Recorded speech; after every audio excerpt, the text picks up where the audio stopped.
Hey, what's up and how's it going, everyone?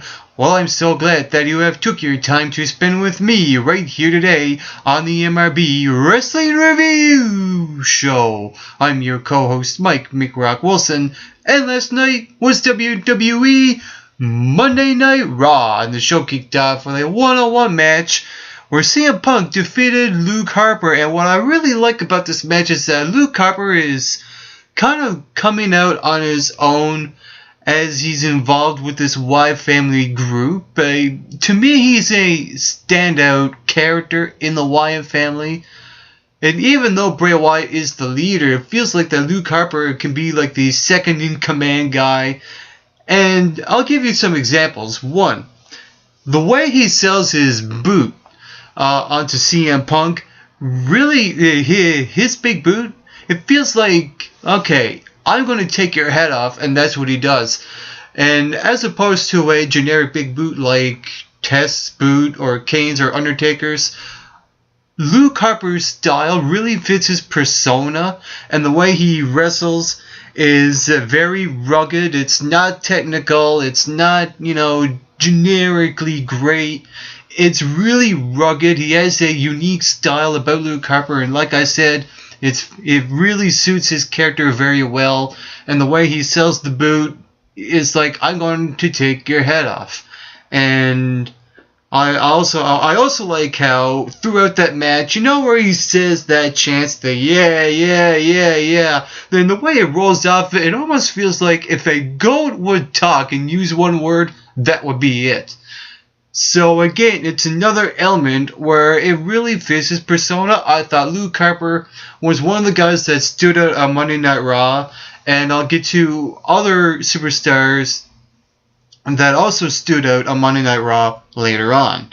And what happened though at the end was that CM Punk rolled up Luke Harper. Now, I know fans are going to say, oh, now the Wyatt family has been buried. No, not really, because what happened after that was that Daniel Bryan came out and got his revenge on the Wyatt family when they were when they were ganging up on CM Punk.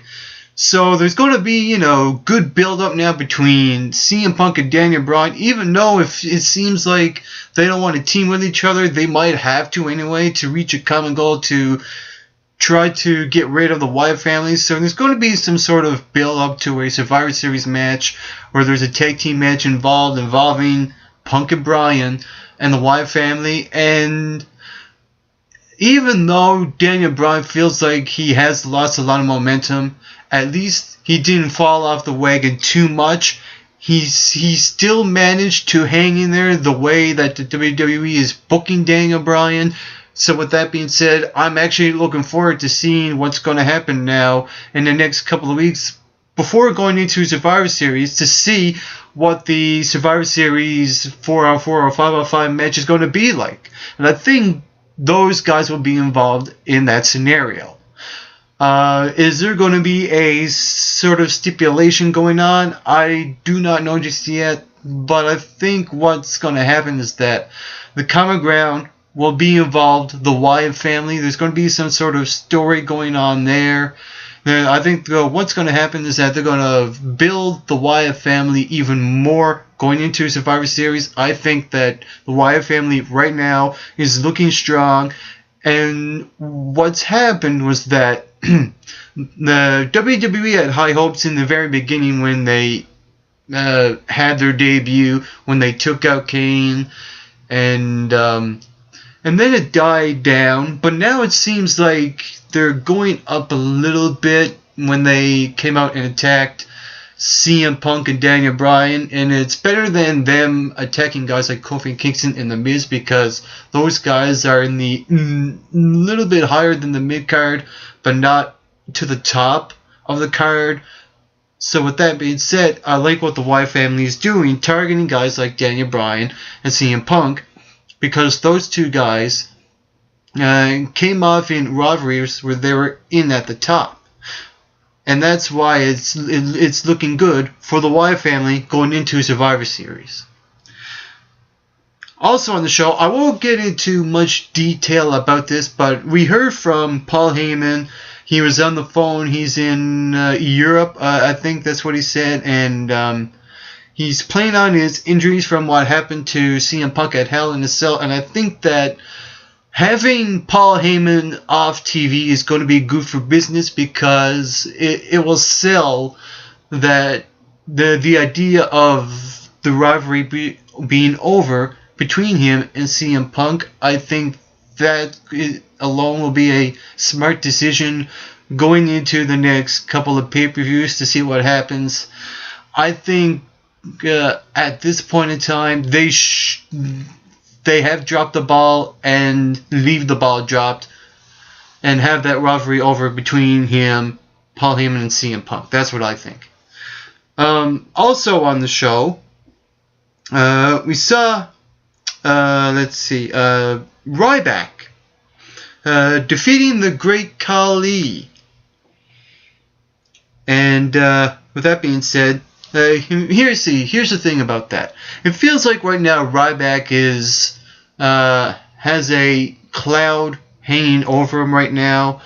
And here's the thing: the way WWE has booked Ryback sucks. I'm not saying Ryback sucks, but the way the WWE has booked Ryback ever since he turned heel has completely just fell apart.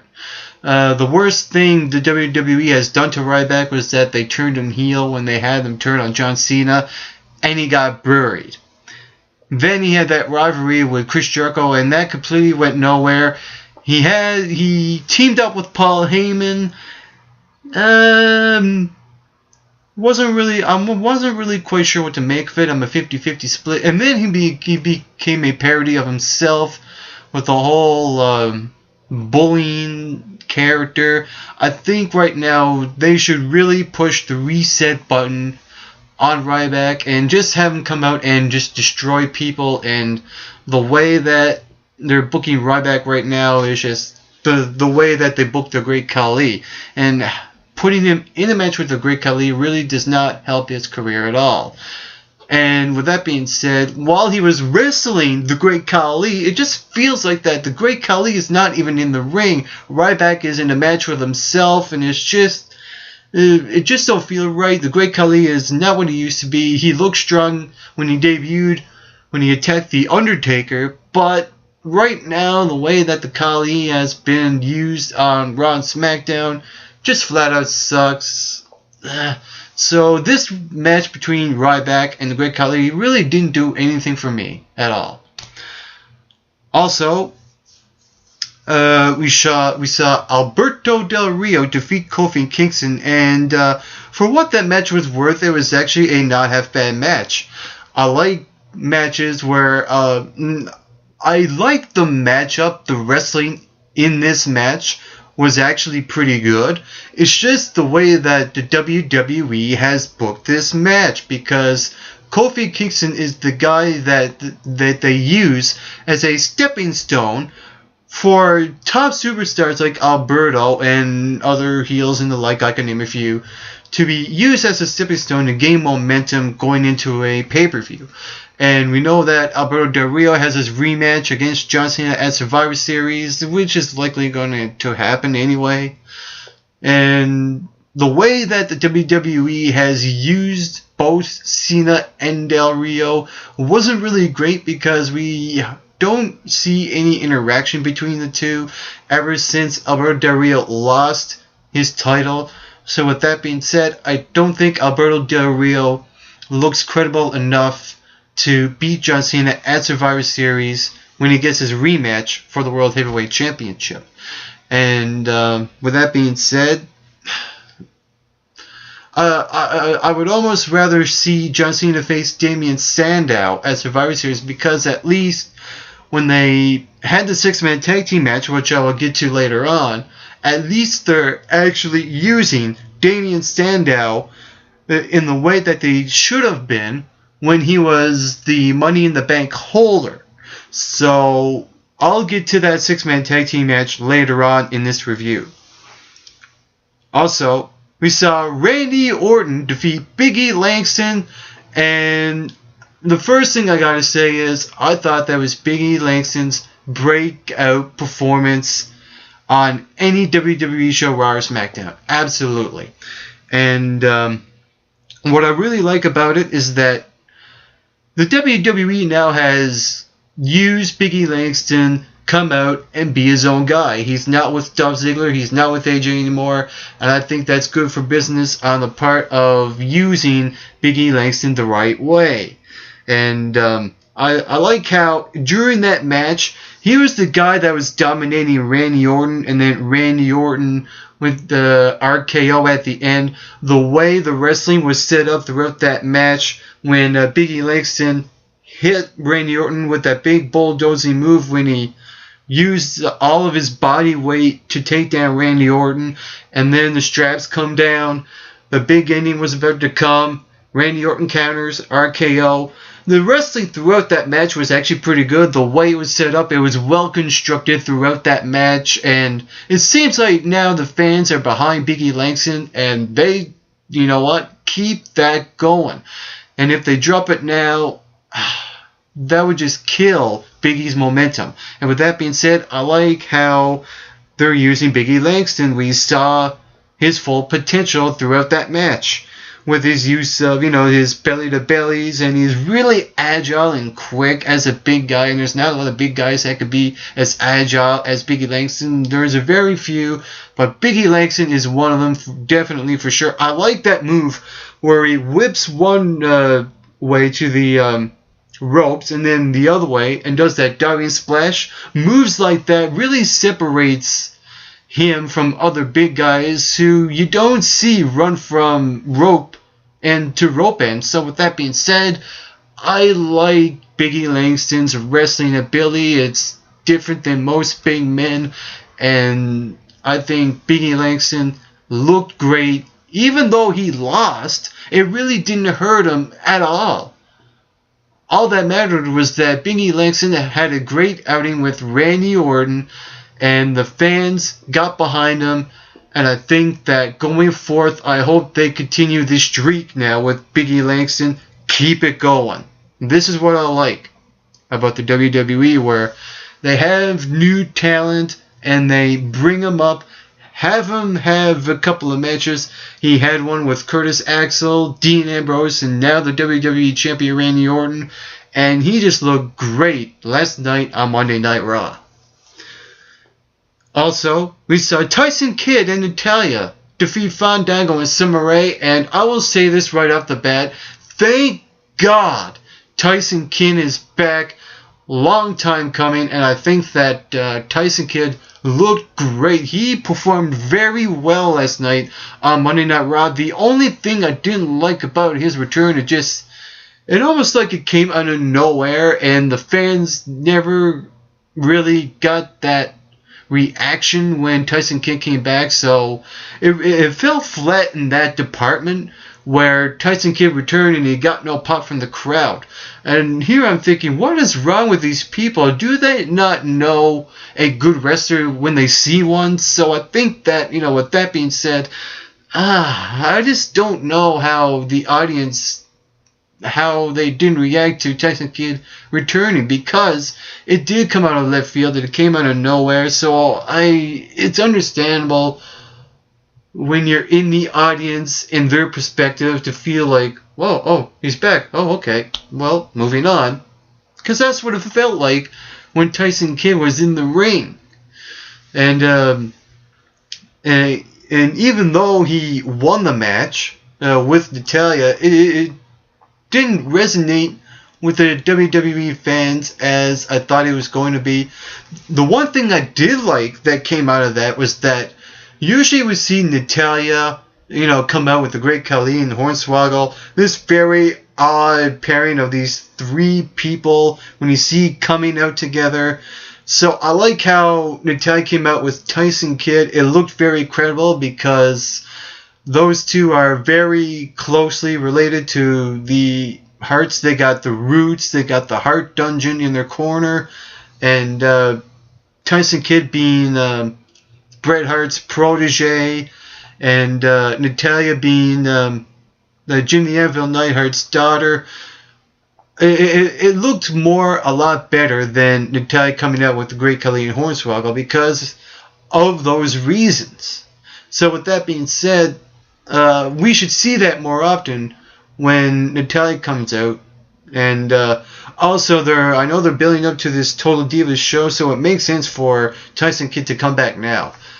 And all I gotta say is that, like I said, thank God Tyson Kidd is back on Monday Night Raw.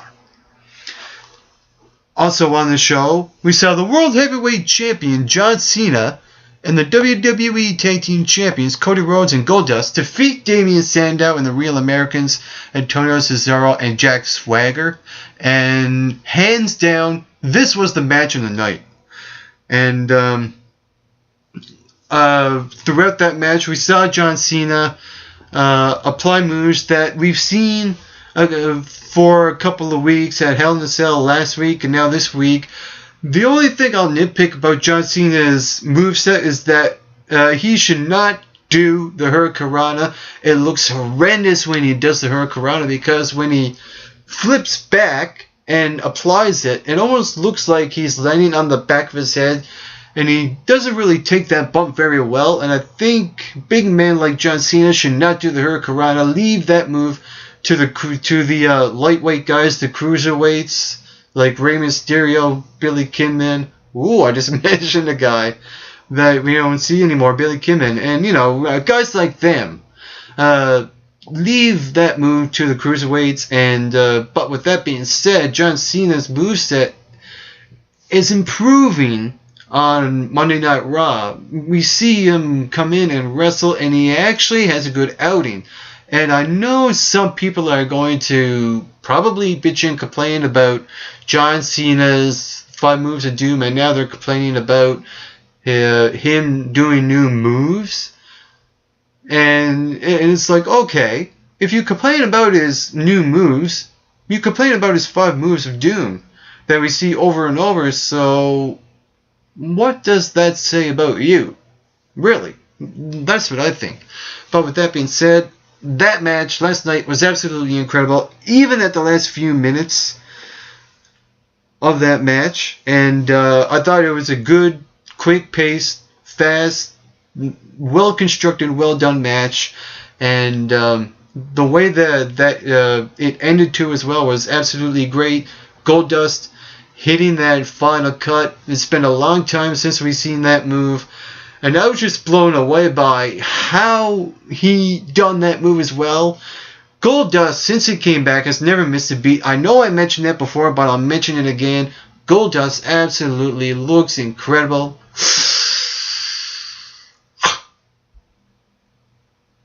And I think that going forth on Monday Night Raw, we'll see something happen between him and Cody Rhodes. There has been talk about them going one-on-one. I mentioned this before. It should happen at WrestleMania 30. It should. If it doesn't, I don't know what I'll do. So, with that being said, I think that 6-man tag team match was the match of the night on Monday Night Raw. Also, we saw Dolph Ziggler defeat Intercontinental Champion Curtis Axel. Now, the first thing I gotta mention is that Curtis Axel looks naked without Paul Heyman in his corner. I don't know what it is, but it just feels like when Curtis Axel came out, I'm like, where's Paul Heyman? Oh, right, he's not on the show anymore. And it just looks weird when Curtis Axel came out with his Intercontinental Championship. And the funny thing was, I didn't even notice he had the belt, because that belt really feels invisible.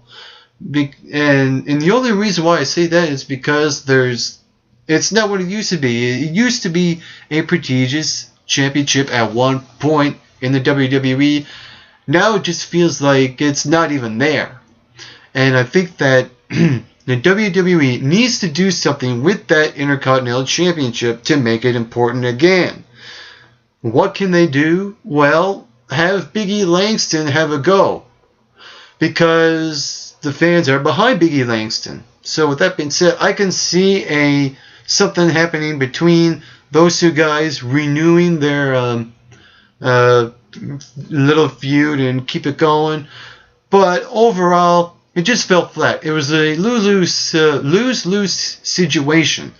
Putting Axel in that match and have him lose was absolutely horrendous on the part of WWE. The way that they booked Curtis Axel, even Dolph Ziggler as well. The way they put him in matches with the secondary championship to the World Championship. So the way WWE has booked these two superstars on Monday Night Raw was absolutely horrendous, and there was really no need for that to happen.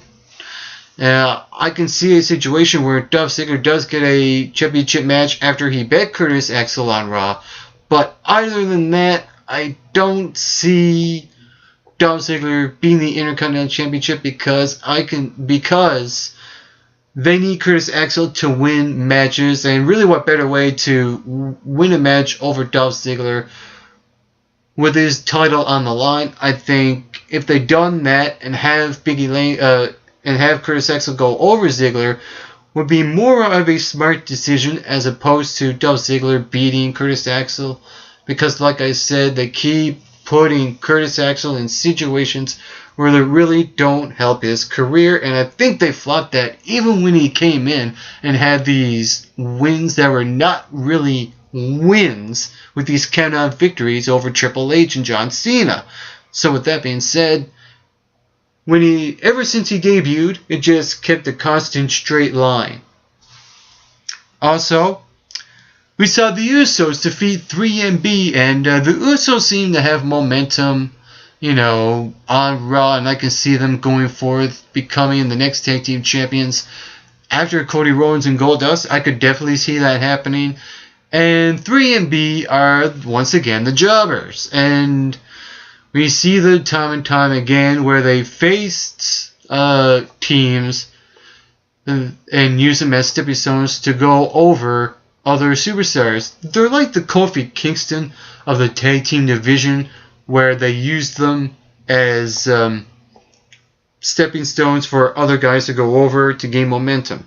And with that being said, the way that they used Los Matadores, having them go over 3MB way too many times, just feels very repetitive, and it doesn't really have momentum for Los Matadores. And we only saw them a bit when we seen them in a backstage segment on Monday Night Raw, where we saw them being interviewed by Renee Young, and Renee Young felt like she was weirded out when there was that horny comment being made.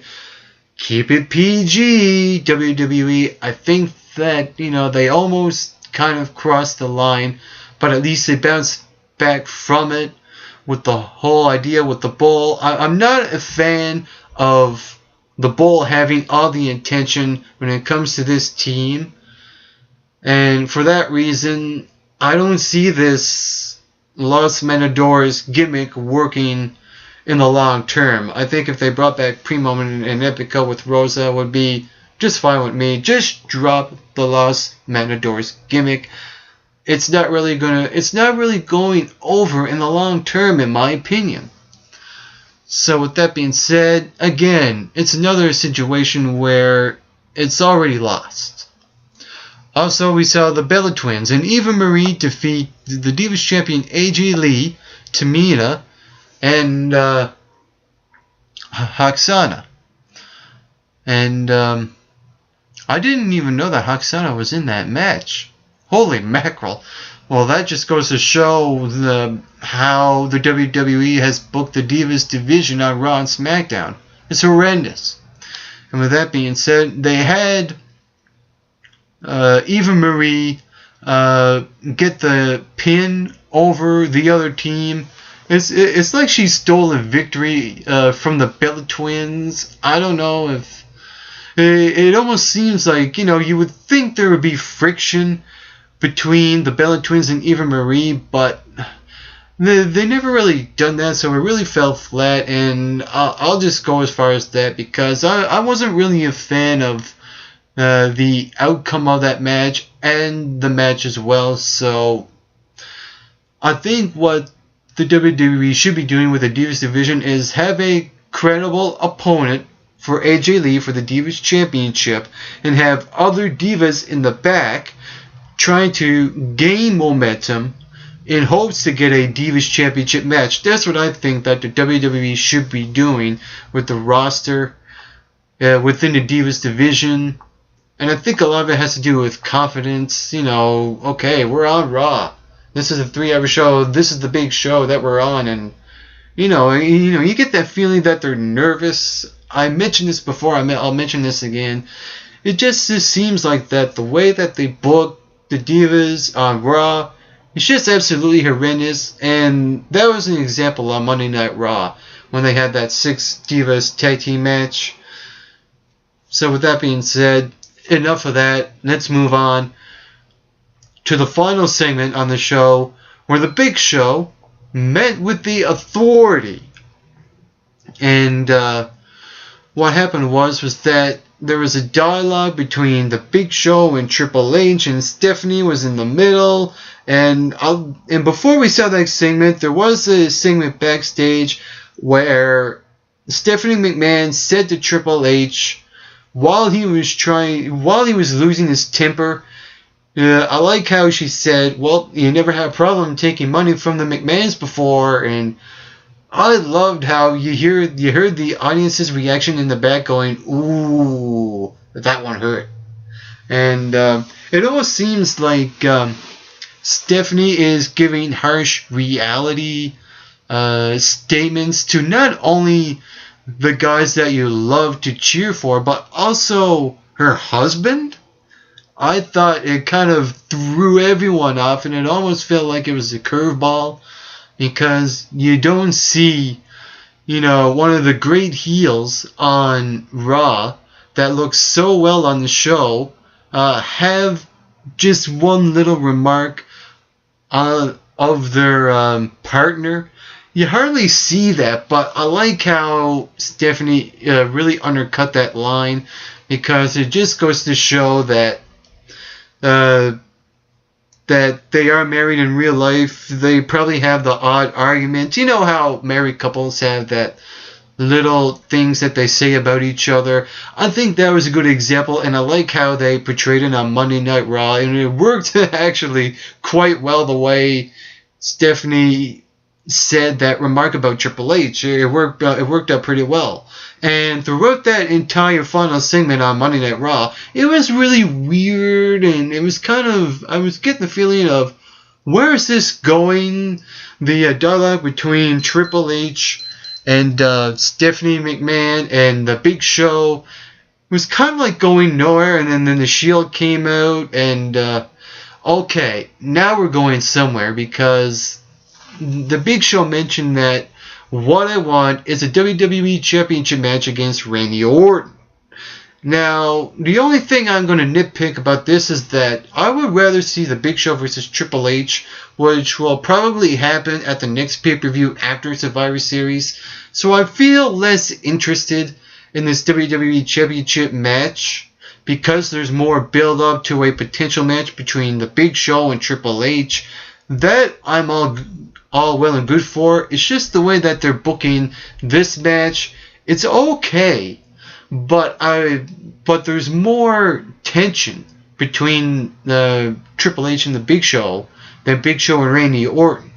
And that's the only reason why I'm not as interested in this WWE Championship match as I thought it was going to be. So with that being said, I think that the Big Show will probably not come out victorious because of that reason, of that potential match between him and Triple H. There might be a screwjob finish in the works, so we'll see what happens there as well. Also, the way that they build up the Big Show, even though I wasn't as looking forward to this WWE Championship match, the Big Show actually looks good going into this match. The way the WWE has built him up to the guy that, was being the whipping boy of the corporate structure of Triple H and Stephanie McMahon, to being the guy that couldn't take it anymore, and then he knocked out Triple H. So for that reason, I like how they're using the Big Show going into this championship match. But throughout that segment, we saw him using the yes chants, and it seems like that was the only time when the Big Show got a reaction from the fans throughout that entire segment. And it feels like he's using the yes chants to benefit him going into this match. And it's not that I don't think he's stealing it from Daniel Bryan. It's just that the way the WWE uses the yes chants without Daniel Bryan even being in the ring, I don't know if it's a smart decision because that's Daniel Bryan's thing. But yet again, when someone comes out and does a speech, there's always the odd what chant, and Stone Cold's not even there, so I can understand why the Big Show used the yes chants, because you can hardly hear the audience having any reaction to the Big Show while he's talking to Triple H and Stephanie, because it just felt really weird throughout that entire segment. But what happened was that we saw the Big Show defeat the WWE Champion Randy Orton in the Shield via disqualification, only because we saw, Kane come out in a suit, which I will get to in a bit. I know there's a lot of people talking about this corporate Kane gimmick, and but what happened was we saw Randy Orton and the Shield with steel chairs taking out the Big Show. And the way that was played out was actually looked very good going into Survivor Series, because Big Show gaining all the momentum will go stale eventually. So I like how the bad guys got their one-upsmanship on Monday Night Raw. And when Kane come out in the suit, here I'm thinking, well, what in the world? He actually looks creepier in the suit with that little bit of hair on his head with no mask on. So, with that being said, I like how the WWE is really mixing it up. Sometimes you can't have the same Kane come out and destroy people.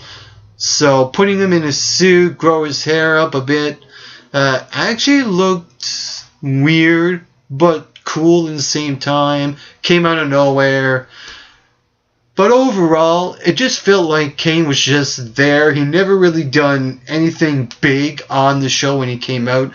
Just felt like he was there to do the corporate's bidding by giving the Shield and Randy Orton the steel chairs to take out the Big Show. So with that being said, I'm 50-50 split on this corporate Kane image and gimmick. And there you have it. That was my review of Monday Night Raw. I thought the only great match on the card was that 6-man tag team match, John Cena, Cody Rhodes and Goldust versus Damian Sandow and the Real Americans. Other than that, the show was not quite average, just a little under it. And there you have it. That was my review of WWE Monday Night Raw for the MRB Wrestling Review Show. I'm your co-host, Mike McRock Wilson. Get plenty of rest and always do your best.